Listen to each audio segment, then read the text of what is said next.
artinya dia sadar betul ya bahwa malaikat itu bukan sembarang malaikat.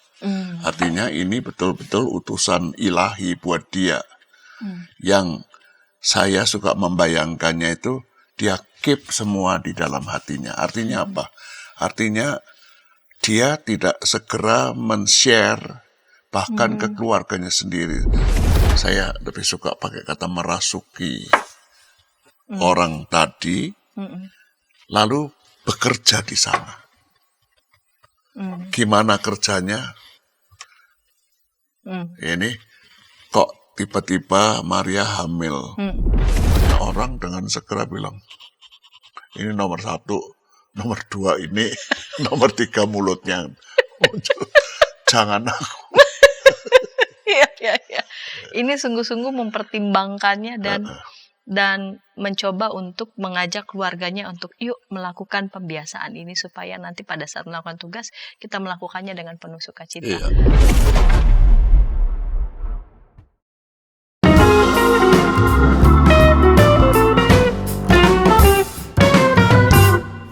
Sahabat YKB, kita jumpa kembali dalam program Mengulik Alkitab. Pada episode kali ini kita mengulik Injil Lukas pasal 1 ayat 26 sampai 38. Sahabat, program Mengulik Alkitab ini diselenggarakan sebagai media, sebagai sarana bagi kita membaca kitab suci dan menggali setiap pesan yang ada dalam setiap teks yang kita ulik dan tentu saja melihat relevansinya untuk kehidupan kita sehari-hari.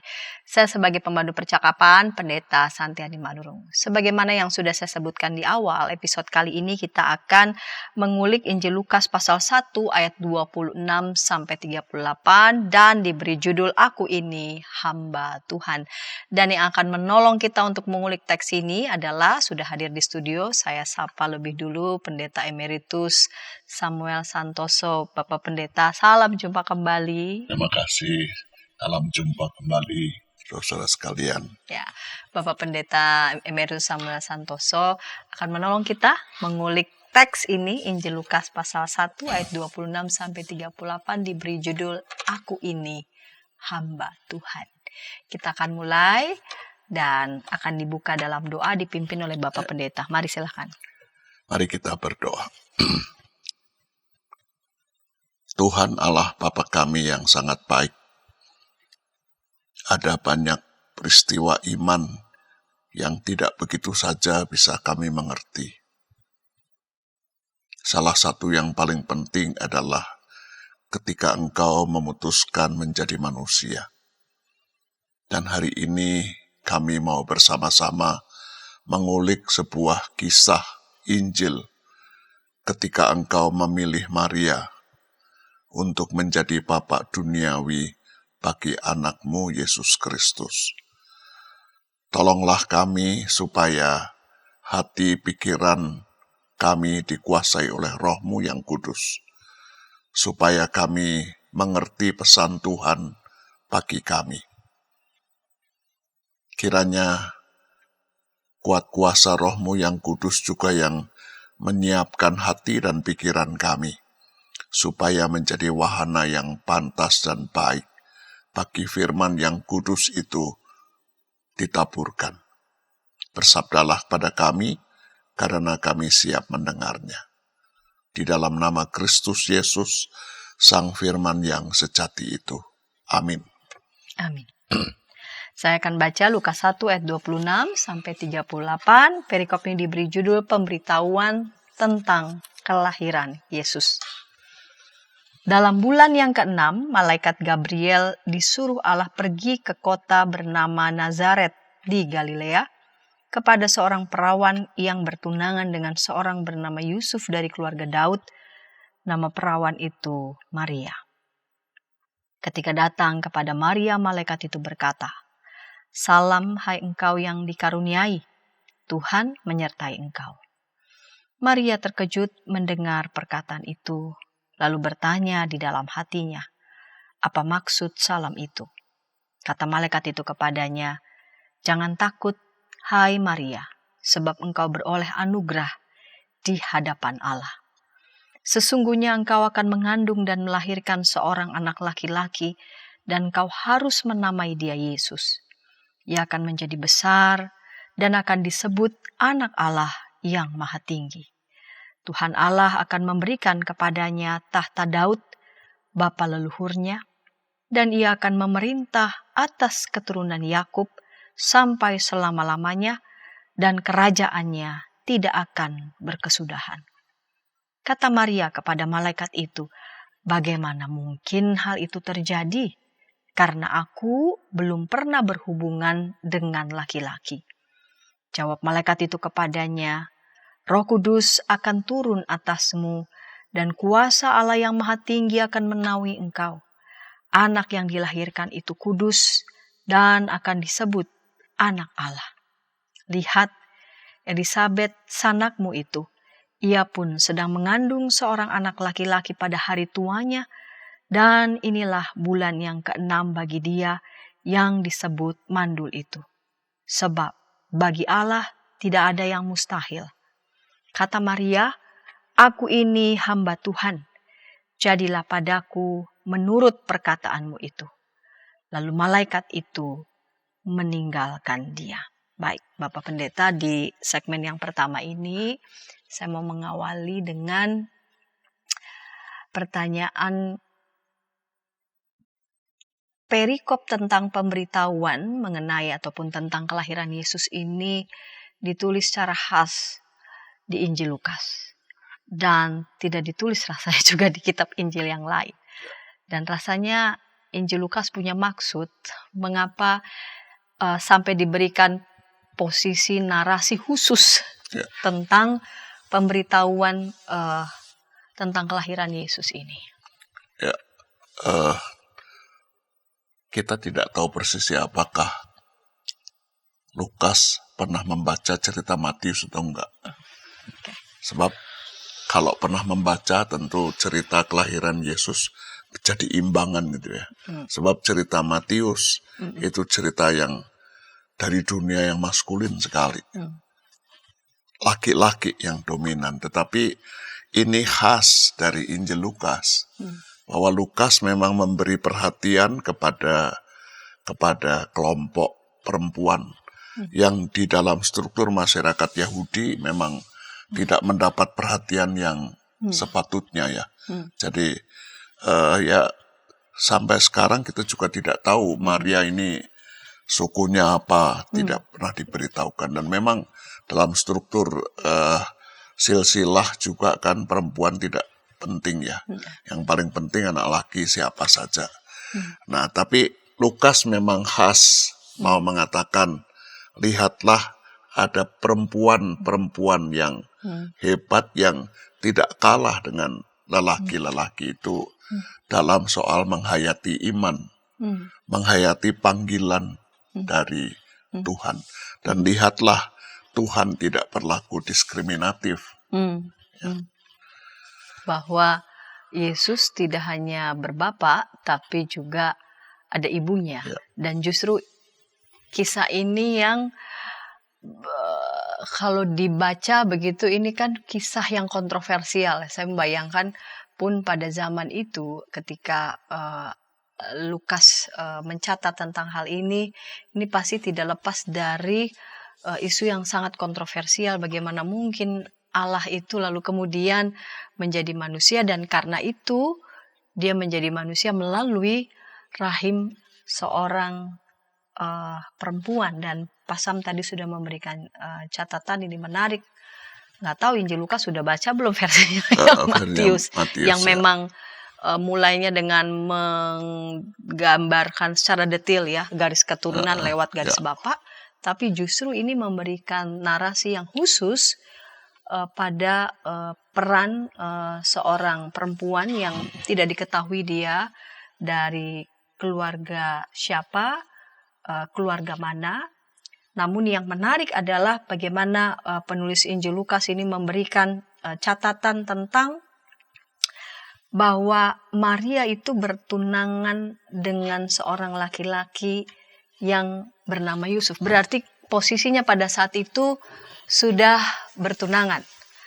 Sudah bertunangan. Berarti tidak jauh lagi lalu kemudian mereka satu step lagi mereka akan Cuman akan memang menikah. pertunangan itu tetap mereka pisah, Ya, tetap pisah rumah ya. ya, Jadi katakan kalau pakai istilah yang populer ya, mereka belum satu rumah, belum satu kamar, sedikit gambaran Pak Sam. apalagi satu ranjang. Betul. Pertunangan zaman bagi orang Yahudi pada zaman itu seperti apa gambarannya dengan pertunangan yang secara umum kita kenal sekarang? Ya, sebetulnya ikatan resmi itu sudah ada, cuman di pertunangan barangkali pihak-pihak yang sudah tahu keseriusan itu baru lingkup keluarga. Lingkup keluarga, entah itu keluarga besar atau keluarga inti saja, tetapi mereka sudah serius. Jadi yang ditunggu nanti adalah ketika mereka menikah, itu sudah menjadi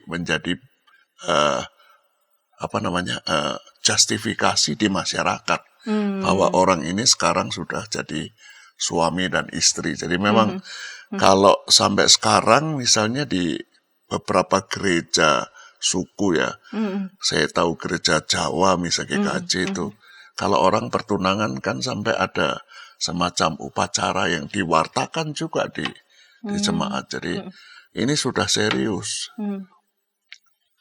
Padahal di masyarakat modern sekarang kalau orang sudah pertunangan putus ya biasa, aman-aman saja, tenang aja, nggak ada apa-apa. Kalau ini tetap melibatkan dua keluarga. Dua keluarga dan ya masih tradisional sekali ya. Ini melibatkan bukan hanya keluarga itu bergantung juga termasuk juga hal nama baik ya. Termasuk harga diri segala. Jadi memang tinggal satu langkah lagi. Ikatannya sudah 80-90% sudah oke. Jadi kalau kita balik ke Matius, Yusuf itu orang hebat juga ya. Ya dia nggak mau dapat bekas, kasarnya begitu ya. Tapi juga dia nggak mau mempermalukan Maria. Jadi dia mau menceraikan diam-diam supaya apa? Ada kesempatan orang yang bikin Maria hamil itu muncul gitu, mengawini. Tadi Pak Pendeta sudah menjelaskan ini pertunangan dalam pemahaman yang tradisional melibatkan dua keluarga. Nah, kira-kira ini sekitar 70-80% begitu ya, sampai pada tahap selanjutnya begitu. Nah, ketika mereka sudah dalam ikatan pertunangan, lalu kemudian malaikat ini yang disuruh oleh Tuhan lalu kemudian membawa kabar yang demikian mengejutkan dan bikin sontak kaget di saat-saat mereka sudah mau mempersiapkan begitu pernikahan. Saya mencoba membayangkan bagaimana ya pada saat itu ya, bagaimana juga perasaannya Yusuf, terlebih lagi perasaannya Maria pada saat itu yang memang pastinya tergoncang begitu ya. Di usia dia yang masih sangat muda, lalu kemudian dia sedang mempersiapkan satu tahap lagi menjelang pernikahan. Tapi ada seorang malaikat yang diutus untuk mengatakan sesuatu yang membuat dia terkejut mendengar perkataan itu, lalu bertanya dalam hatinya, apa maksud salam itu? Jadi rupanya dia sadar betul ya bahwa malaikat itu bukan sembarang malaikat. Artinya ini betul-betul utusan ilahi buat dia. Yang saya suka membayangkannya itu dia keep semua di dalam hatinya. Artinya apa? Artinya dia tidak segera men-share bahkan ke keluarganya sendiri. Sebab bisa dibayangkan betapa syoknya ya. Betapa syoknya keluarga itu. Gimana bisa dipercaya kalau orang yang datang itu malaikat Tuhan? Kok malaikat Tuhan membuat rencana yang sudah disusun begitu rupa, sudah hampir sampai ke hari H, kok jadi rusak semua, hancur semua. Ya. Dan menurut saya itu salah satu resiko yang sudah dipertimbangkan juga oleh Maria itu. Itu hebatnya Maria menurut saya. Tapi dia pada posisi yang di masyarakat sangat lemah. Apa Yusuf kita lihat yang di Matius, dia juga kemudian syok kan, kemudian memutuskan untuk Bagaimana kalau saya mesti ngomong sama mama saya, sama papa saya itu hamil. Tapi bukan sama Yusuf, yang sudah semua tahu itu tunangan. Tapi ini karena Tuhan. Betapa sulitnya orang untuk percaya. Barangkali kontroversi itu sampai sekarang kan begitu ya. Iya. Gimana sih Tuhan bisa sampai apa? Ini kata menarik sekali. Aku baca kata di dalam bahasa Yunani, roh Allah itu akan menguasai engkau itu. Roh Allah itu menyerang engkau dengan intens. Jadi ada kesan seperti sedikit maksa. Oh ya. Tapi itu Maria, kita lihat Maria mulai dengan satu hal yang positif ya. Baik, Pak Pendeta, ini menarik nih. Tadi Pak Pendeta sudah mengatakan Roh Allah itu digambarkan tuh seperti menyerang, masuk secara intens. Tapi kan ini kan sudah ada semacam informasi lebih awal, kira-kira begitu. Malaikat kan memberikan semacam antisipasi pewartaan begitu, supaya Maria tahu nih apa yang akan terjadi dalam dirinya dengan salam hai engkau yang dikaruniai, Tuhan menyertai engkau. Dan yang menarik adalah Maria terkejut dan mendengar perkataan itu lalu bertanya dalam hatinya apa maksud salam itu. Ini menarik Pak Sam, saya mau bertanya, di zaman itu, pada era itu, apa yang terjadi kalau misalnya ada seorang malaikat lalu kemudian memberikan salam? Apa itu semacam menandakan ada sesuatu yang sebentar lagi akan dia alami, sehingga Maria itu sudah harus menyiapkan hatinya. Ini berita apa yang akan dia terima? Kita akan lihat itu segmen kedua ya Pak Pendeta. Namun sebelumnya kita dengarkan pesan-pesan berikut ini.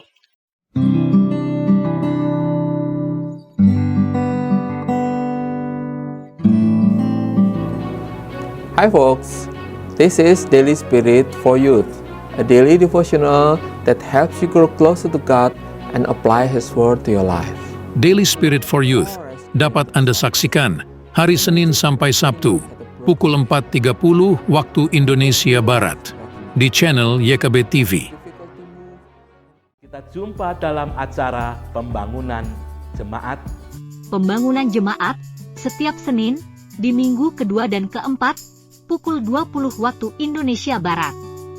Dapat Anda nikmati di channel YKB TV. Dari gungkungan malam gelap, nyanyikanlah nyanyian baru setiap hari Rabu pukul 12 waktu Indonesia Barat.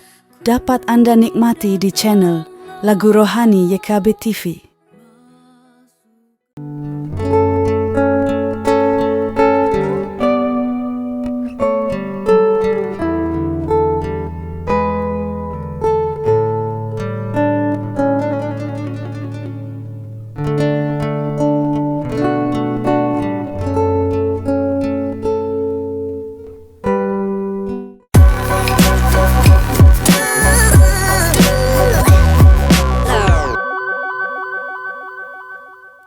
Sahabat YKB, sahabat Ngulik Alkitab, kita jumpa kembali dalam program Ngulik Alkitab. Dengan episode kali ini kita mengulik Injil Lukas pasal 1 ayat 26 sampai 38. Diberi judul Aku Ini Hamba Tuhan. Kita memasuki segmen yang kedua dan saya mengajak sahabat dapat berinteraksi di kolom komentar yang tersedia, entah itu menyampaikan respon atau tanggapan maupun juga menyampaikan pertanyaan. Narasumber pada episode kali ini adalah Bapak Pendeta Emeritus Samuel Santoso. Baik Bapak Pendeta, kita lanjut segmen kedua. Di ujung segmen pertama, saya menyampaikan pertanyaan berkaitan dengan salam yang diucapkan oleh malaikat sebelum ia menyatakan apa yang akan terjadi dalam hidup Maria. Salam hai engkau yang dikaruniai, Tuhan menyertai engkau. Maria terkejut mendengar perkataan itu lalu bertanya dalam hatinya apa maksud salam itu. Apa yang dihayati oleh baik itu Maria maupun mereka yang hidup di era itu ketika ada seorang malaikat lalu kemudian menjumpai dia secara pribadi dan menyampaikan Salem sehingga Maria itu terkejut dan lalu kemudian menunggu mengantisipasi ini yang mau disampaikan oleh malaikat ini berita yang kayak apa begitu. Ya, jadi malaikat itu messenger ya, memang pembawa berita, pembawa pesan. Jadi pemahaman iman orang Israel begitu, kalau Tuhan sampai datang mengutus malaikatnya itu pasti ada tugas khususnya, menyampaikan apa itu tugas, apa itu pesan atau suruhan untuk melakukan sesuatu. Tetapi memang yang menarik ini bukan tuntutan ya, tapi ini karunia buat kamu. Jadi tidak bergantung sama kamu itu seperti apa, tetapi Tuhan yang Maha Kuasa itu dengan pertimbangannya sendiri memilih kamu untuk nanti melakukan apa yang dipesankan kepada kamu. Dan buat orang Israel tentu saja itu sebuah kebanggaan ya. Kalau Tuhan sendiri yang Maha Kuasa itu memilih dia. Jadi memilih tetapi juga itu sebuah kehormatan. Siapa aku ini? Nanti dia mengatakan aku bukan siapa-siapa, aku juga belum kenal laki-laki, aku juga itu kan hal-hal yang dia mengatakan aku sebetulnya dari sisi tertentu aku berat, tetapi aku tahu ini pasti ada berita yang punya dampak luas, yang pasti baik untuk kalangan yang lebih, saya memahami begitu, untuk kalangan yang lebih besar ketimbang untuk keluargaku atau untuk pribadiku saja. Karena itu dia merasa ini sebuah kehormatan besar. Kehormatan besar yang dia terima. Jadi nanti kalau kita lanjutkan itu, kalau saya membaca cerita percakapan Gabriel dan respons Maria itu ada jeda yang cukup panjang. Gimana Marianya itu begini.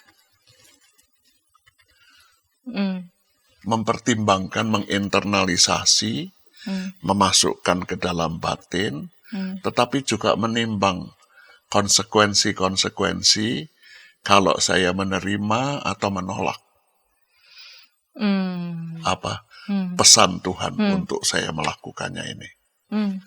Jadi pada saat malaikat Gabriel itu menyampaikan bahwa ia akan mengandung dan melahirkan seorang anak laki-laki dan engkau harus menamai dia Yesus, ia akan menjadi besar dan akan disebut anak Allah yang Maha Tinggi. Tuhan Allah akan memberikan kepadanya tahta Daud, bapa leluhurnya, dan ia akan memerintah atas keturunan Yakub sampai selama-lamanya dan kerajaannya tidak akan berkesudahan.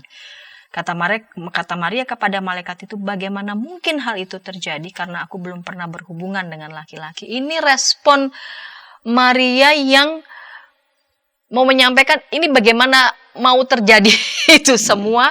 Jadi dia langsung mengaitkan pada seperti apa nanti itu caranya, sedangkan ia sendiri posisinya masih bertunangan. Berarti di situ dia sedang dia sedang menginternalisasi maksud Tuhan apa dan bagaimana dia akan merespon dan bagaimana nanti akan efek dampak ke depan yang akan dia hadapi. Ya, jadi rasanya konsekuensi dan resiko itu sudah dipertimbangkan baik-baik oleh Maria ya. Bahwa dipilih Tuhan itu sebuah kehormatan ya. Rasanya orang yang anak Anawim itu pasti senang sekali kalau Tuhan menyerahkan kepada dia kerjaan. Anawim itu kelompok orang yang hidup dekat dengan Tuhan, hidup bergantung kepada Tuhan. Kita ingat nanti cerita di Lukas pasal 2 ya, Simeon, Hana. Sampai sekian tahun lamanya suruh menunggu, ditunggu. Jadi memang ada konsekuensi yang Maria membayangkannya ya. Saya membayangkan pergunjingan orang tetangga-tetangganya. Ini benar sih Maria masih sudah bertunangan, tapi kan kok aneh, hamil tapi tidak ada suami. Itu aja sudah cukup untuk jadi pergunjingan yang lebih panjang lagi ya. Bisa saja dia kemudian dianggap sebagai perempuan murahan, perempuan rendah.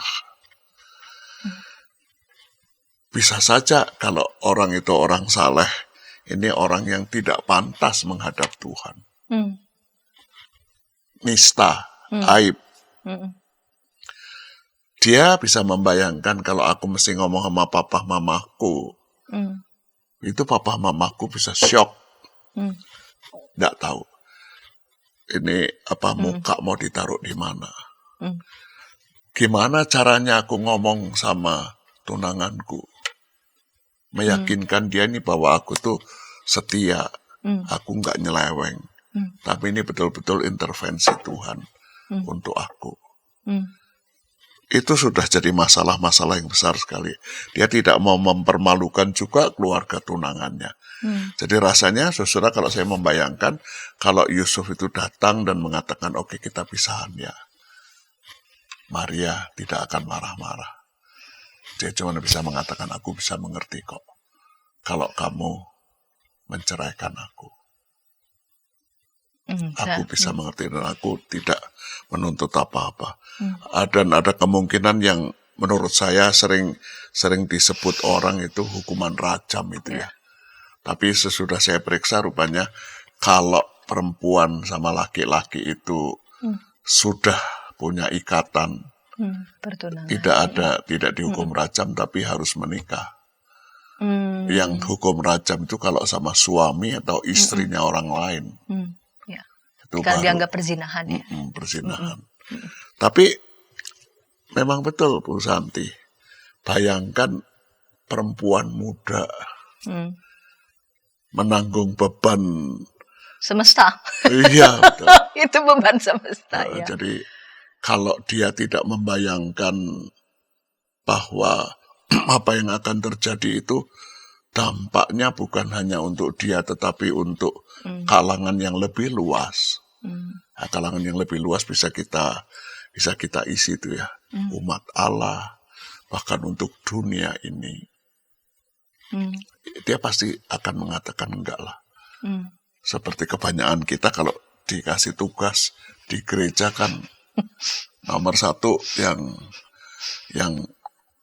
nganu kepalanya dulu kan, kepalanya lalu tangannya Udah kebayang repot. gini dulu, lalu baru mulutnya mengatakan jangan saya. Jadi memang hebat sekali nih perempuan muda ini. Jadi saya membayangkan ketika Maria mendengar kabar dari malaikat itu, jelas dia merenungkan betul ya. Dia tidak buru-buru. Kan ada orang kan tipikal yang ambil keputusan atau menjadi marah-marah gitu. Langsung marah-marah. Tapi kita tidak terlalu tahu karakter dia, karakter yang sangat kontemplatif gitu. Benar-benar dia juga, merenungkan betul konsekuensinya apa dan aliran kebatinan. Batin dulu. Kalau bahasa Jawa ada namanya dipun raos-raosaken. Dipun raosaken, dirasa-rasakan. Dirasa-rasakan itu bukan cuma pertimbangan-pertimbangan kognitif, tetapi juga memikirkan aku seneng apa enggak, aku suka sama kerjaan ini apa enggak.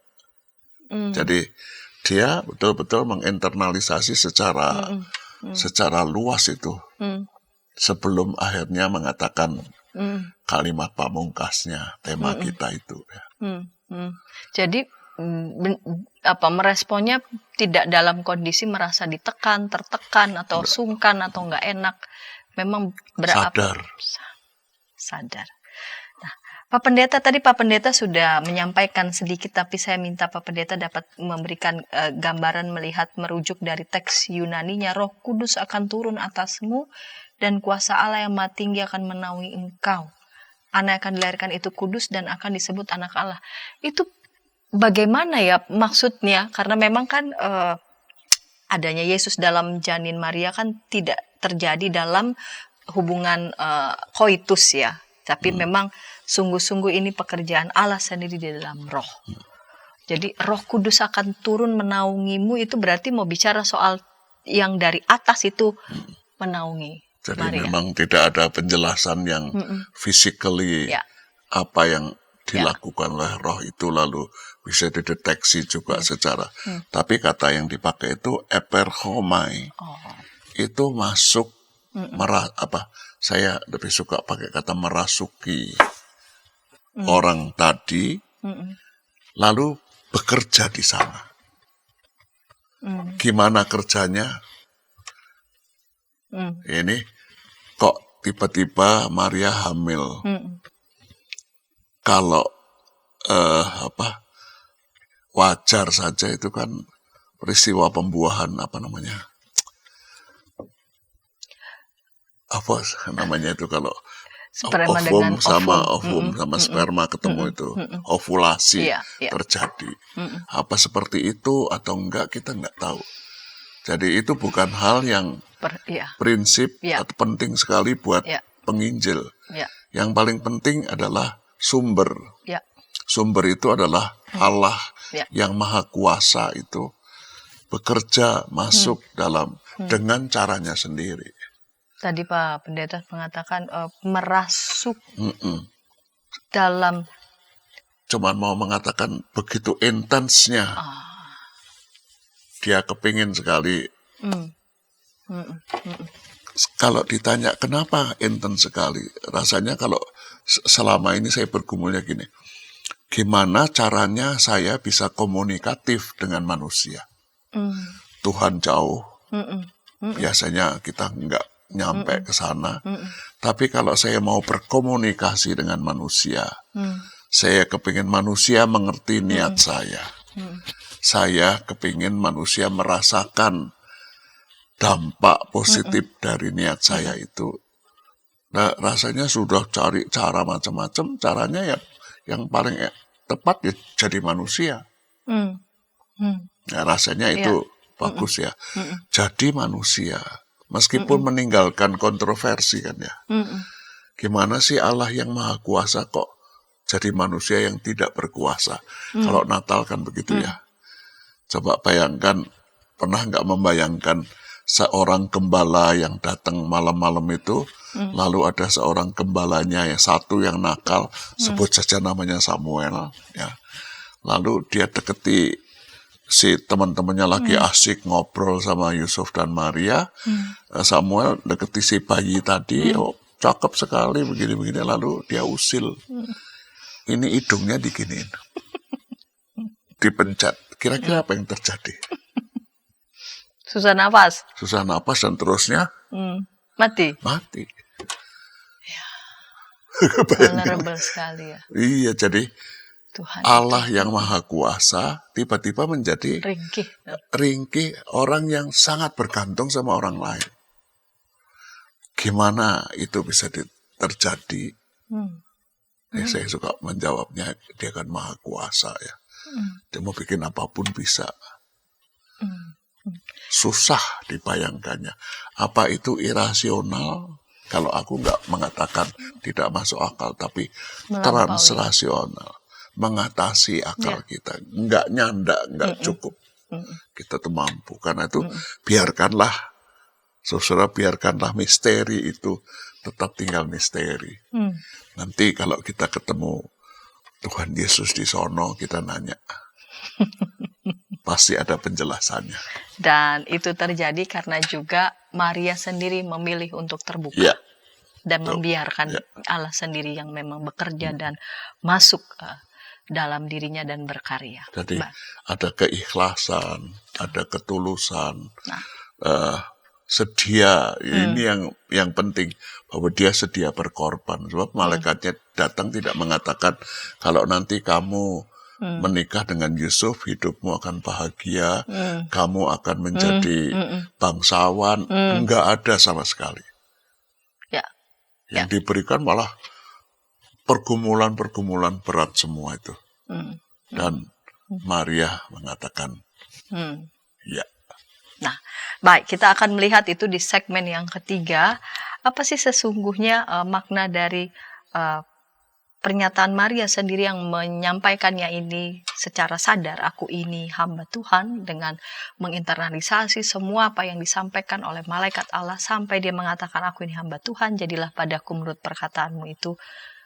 Kita akan ulas segmen ketiga, namun sebelumnya kita dengarkan pesan-pesan berikut ini.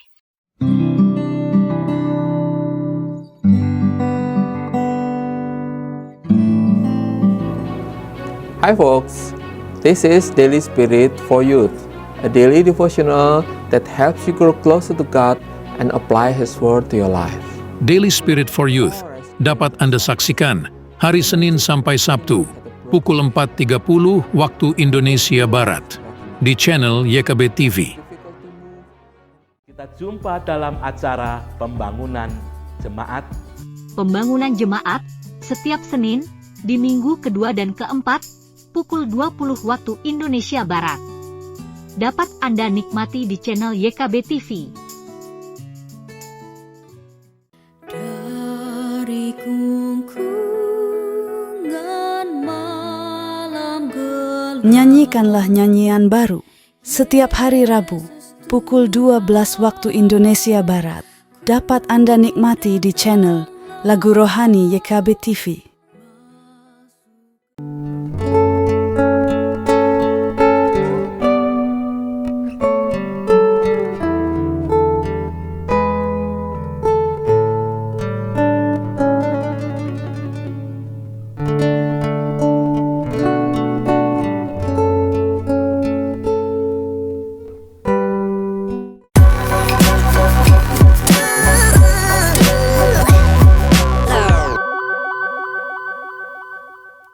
Sahabat, senang masih bersama dengan kami dalam program Ngulik Alkitab. Pada episode kali ini kita mengulik Injil Lukas pasal 1 ayat 26 sampai 38 diberi judul Aku Ini Hamba Tuhan.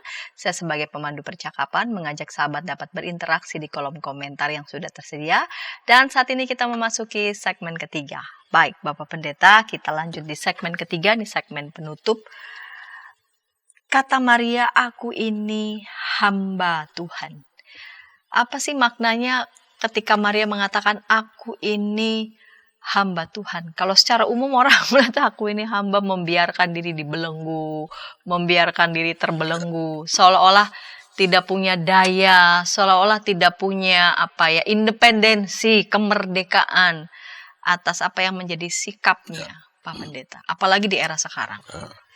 Jadi memang kalau saya lebih suka menerjemahkan kata doulos itu tidak pakai eufemisme. Kalau di bahasa kita kan disebut hamba ya.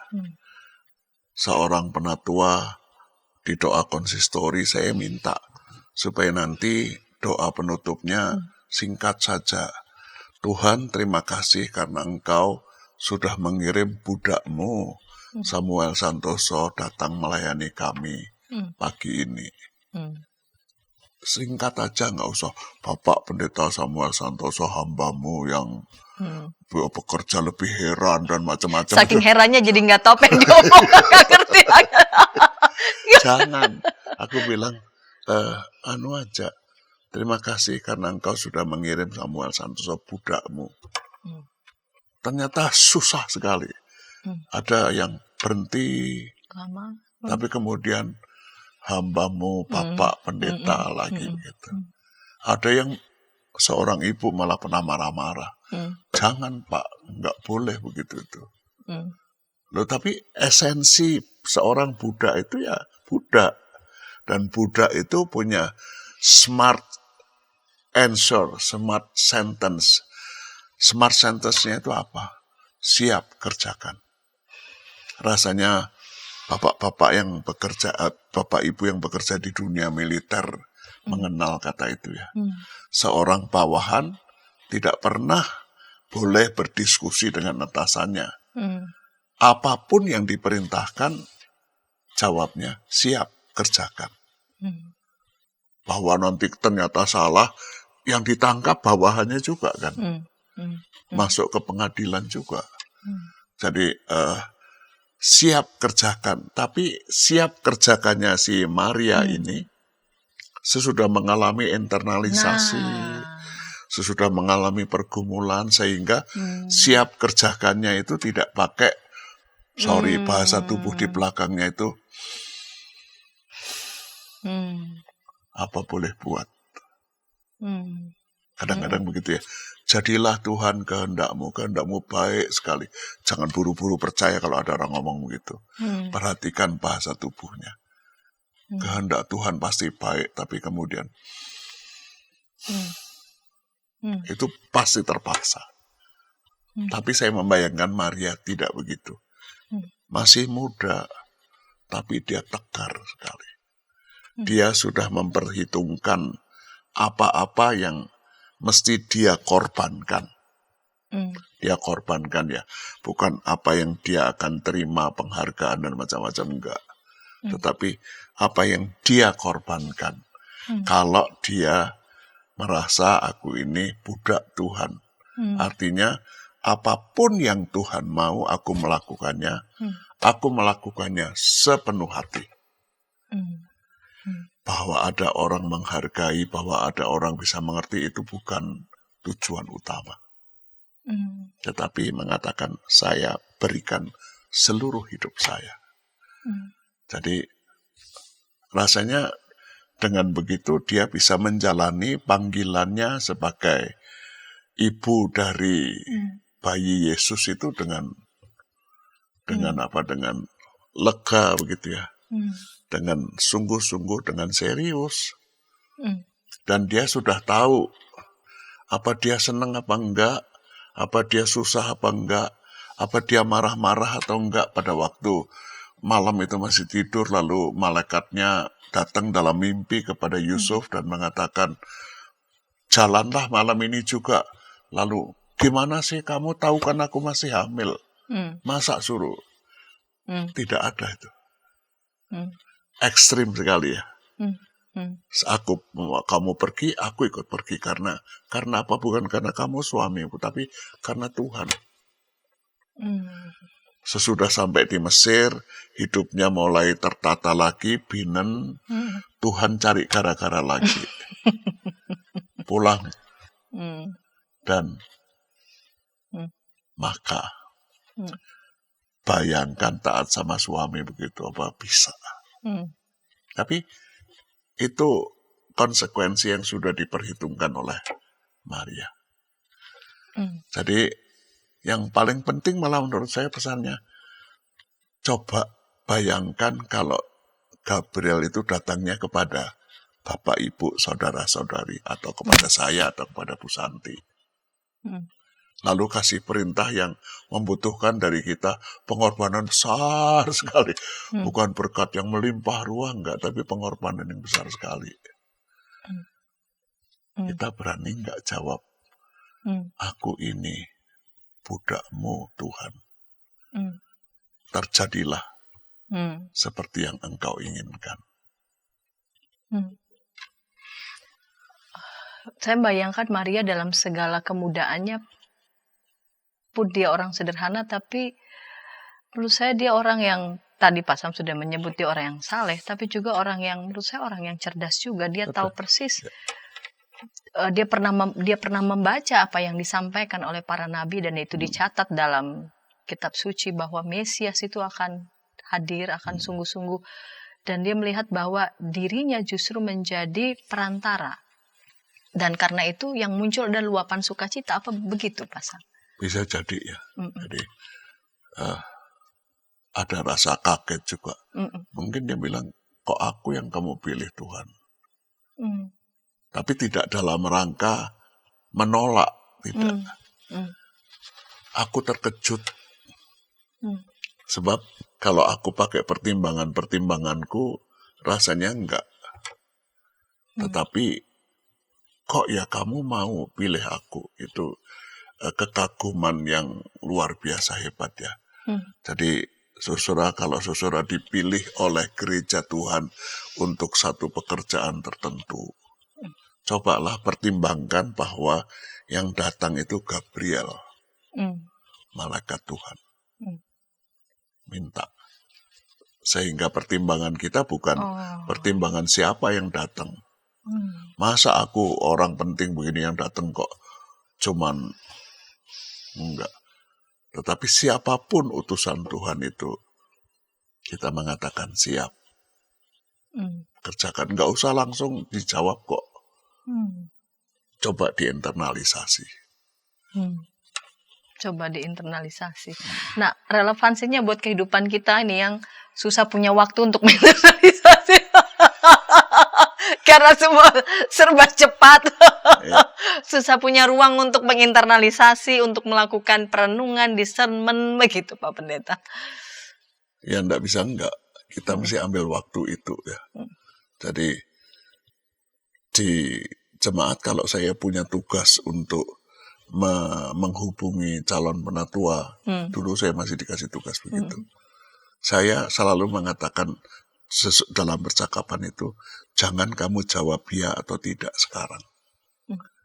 Tapi misalnya kita sepakat mau kapan, minimal 1 minggu. Kamu bisa bawa dalam doa, kamu bisa share, ada istri sama istri, ada suami. Pasti, keluarga. Percakapkanlah. Jadi apapun keputusanmu nanti. Jadi pada satu kali ada, kan saya ngomong kalau kamu jadi penatua di jemaatku itu, minggu ketiga kamu nggak bisa jalan-jalan. Karena minggu ketiga PMJ. Jadi kamu harus share itu juga. Itu bagian dari konsekuensi. Ada tugas pagi sama sore nggak bisa duduk bareng keluarga misalnya itu ya. Kan buat sementara orang itu pengorbanan yang luar biasa hebat ya. Itu sudah apa? Sesuatu yang memang harus saya pergumulkan itu. Jadi memang satu kali ada yang bilang begini, Pak Sam, prinsipnya saya oke. Tapi saya minta kalau boleh tahun depan saya bersedia. Kenapa? Jawabnya mengejutkan. Dia bilang, saya mau membiasakan istri dan anak saya dengan kondisi kalau saya nanti jadi. Oh, saya terkejut betul. Membiasakan. Jadi, oke, saya akan catat di catatan pribadi saya. Tahun depan saya akan masukkan nama Bapak lagi di. Kan saya punya hak juga untuk mencalonkan ya. Betul, karena warga gereja kan anggota. Berdasarkan komitmen ini. Dan betul tahun depannya saya datang lagi dan mengatakan oke, mulus. Ya, jadi, luar biasa dia sungguh-sungguh merenungkan dengan mengajak keluarganya dan membiasakan dari mulai sehingga nanti pada saat masuk pada tugas itu sudah tidak lagi marah-marah atau ngomel-ngomel dan ini kamu hebat. Dan ini tanda pelayanan memang yang memberikan adalah keluarga, seluruh keluarga, dan ini diberikan mereka lakukan dengan penuh sukacita ya. Jadi saya bilang kamu hebat loh. Banyak orang dengan segera bilang ini nomor 1, nomor 2 ini, nomor 3 mulutnya. Jangan aku. Iya. Ini sungguh-sungguh mempertimbangkannya dan mencoba untuk mengajak keluarganya untuk yuk melakukan pembiasaan ini supaya nanti pada saat melakukan tugas kita melakukannya dengan penuh sukacita dan dengan penuh kerelaan. Sukacita mengatakan ambil bagian dalam tugas pelayanan. Rasanya itu Maria begitu ya. Maria begitu. Melakukan internalisasi, perenungan. Ya. Terima kasih Pak Pendeta. Discernment ya. Yes. Istilah yang melakukan discernment. Baik, Pak Pendeta Sam, terima kasih ya Pak atas kesediaan. Terima kasih saudara sekalian. Saya bisa hadir hari ini di hadapan saudara secara virtual. Iya. Dengan judul Aku Ini Hamba Tuhan, Lukas 1 ayat 26 sampai 38. Ada hal yang saya catat dan menarik ya. Pernyataan Maria, jawaban Maria mengatakan aku ini hamba Tuhan betul-betul datang dari kesadaran, bukan dari keterpaksaan. Buah dari perenungan, buah dari doanya, buah dari pergulatannya, buah dari intensitasnya bersama dengan Tuhan. Dan ketika dia mengatakan, aku ini hamba Tuhan, jadilah padaku menurut perkataanmu itu, sungguh-sungguh dia melakukannya dengan penuh sukacita rela hati ya. Dan kiranya baik saya maupun para sahabat dimanapun berada, ya kondisikanlah waktu ruang kita memang merenung ya. Jangan buru-buru nolak atau buru-buru ya gitu misalkan. Oh, sebelum kamu datang aja saya sudah mau kok. Itu juga beneran sadar. Masih malah dicurigai. Iya, malah dicurigai. Iya, sungguh-sungguh merenung dan bergumul bersama-sama dengan Tuhan. Mungkin pada saat ini para sahabat sedang bergumul ya untuk tugas-tugas panggilan yang akan diabdikan untuk hal yang lebih luas, dan apa yang dilakukan oleh Maria bisa menjadi teladan juga bagi saya dan para sahabat dimanapun berada. Ketika tayangan ini boleh memberkati para sahabat dimanapun sahabat berada, sahabat dapat menekan tombol like maupun subscribe sehingga boleh mendapatkan update dari tayangan YKB TV. Kita akan mengakhiri episode kali ini, kita akan mengakhirinya dalam doa. Mari Bapak Pendeta Samuel dapat memimpin kita dalam doa. Mari kita berdoa. Sungguh kami bersyukur karena kami mendapat teladan dari seorang perempuan muda, tetapi menghayati iman begitu dewasa, mengerti persis apa yang Tuhan mau, membuka diri untuk pekerjaan-pekerjaan Tuhan, untuk kalangan yang lebih luas.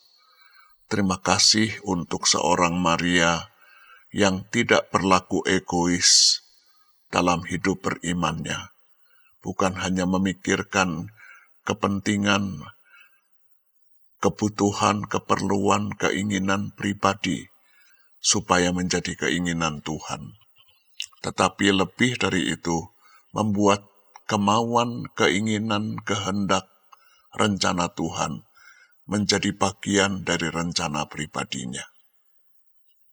Terima kasih karena melalui Maria kami diajar untuk berani bergumul, mempertimbangkan segala konsekuensi dan risiko ketika Engkau panggil untuk mengambil bagian dalam pekerjaan-pekerjaan pelayanan-Mu.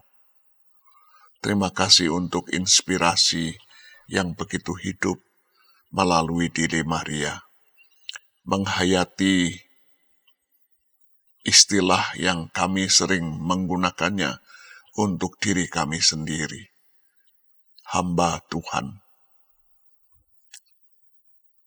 bukan sebagai basa-basi, tetapi memang begitulah yang terjadi. Apa yang Tuhan mau menjadi kehendak kami untuk kami lakukan.